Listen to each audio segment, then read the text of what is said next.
Hey fellow RVers, Steve here with RV Site to Site, and I appreciate you being here today. And just to bring you up to speed, this video was shot back in April of this year in 2024. And the previous week was spent in Georgetown, Kentucky at the Whispering Hills RV Park, and that's where our truck broke down. Well, our truck has been repaired and it's doing great.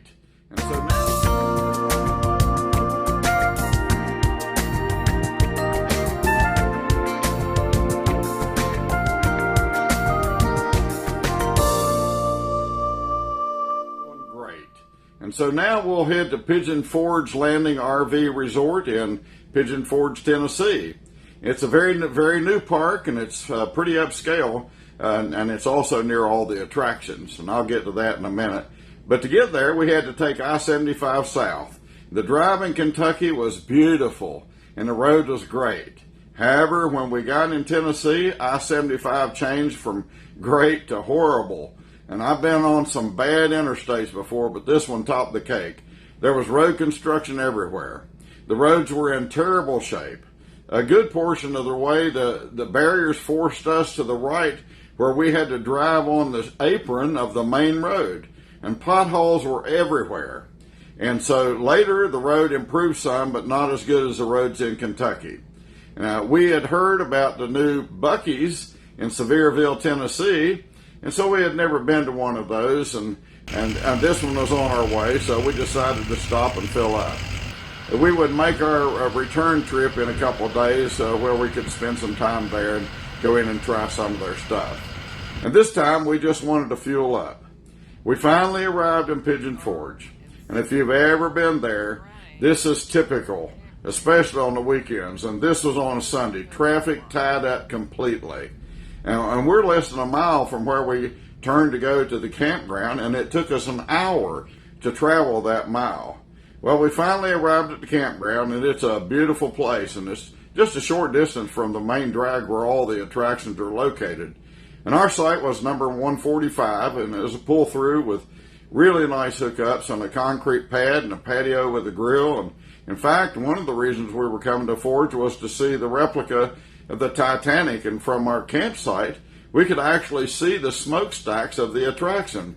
And just a short walk away from our site was the little Pigeon Forge River, and that wraps around the campground in a U-shape, and a trail follows that river.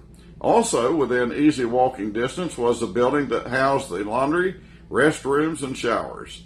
And the park also had a nice pool, playground, tennis courts, and other things that most folks would enjoy.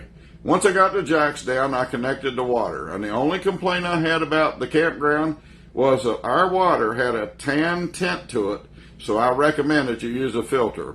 The next day, we decided to head to the Titanic Experience. Apple Valley Road follows the river, and we passed Applewood, which has a lot of shops and restaurants. We came up to the parkway and turned right, and a minute later we were in the Titanic parking lot. The Titanic replica is quite impressive. There's a replica of the Titanic center anchor, and it weighed almost 17 tons, plus the Titanic had two other anchors, totaling another 18 tons. Renee and I walked up a hill where we could get a selfie of us standing in front of the Titanic hitting the iceberg. And we were not permitted to take any photos inside except near the end of the tour. And here I am at the helm. Now, if I'd been driving, I promise you we would have never hit that iceberg. There was also a 26-foot long replica of the Titanic built with 56,000 Lego pieces built by an autistic boy from Iceland. It's an amazing story, and you can watch the film as part of the experience while you're there. And the whole experience is wonderful. You don't want to miss it. And from there, we headed to the Hollowood Wax Museum. It's a tourist attraction for sure, but it's pretty interesting.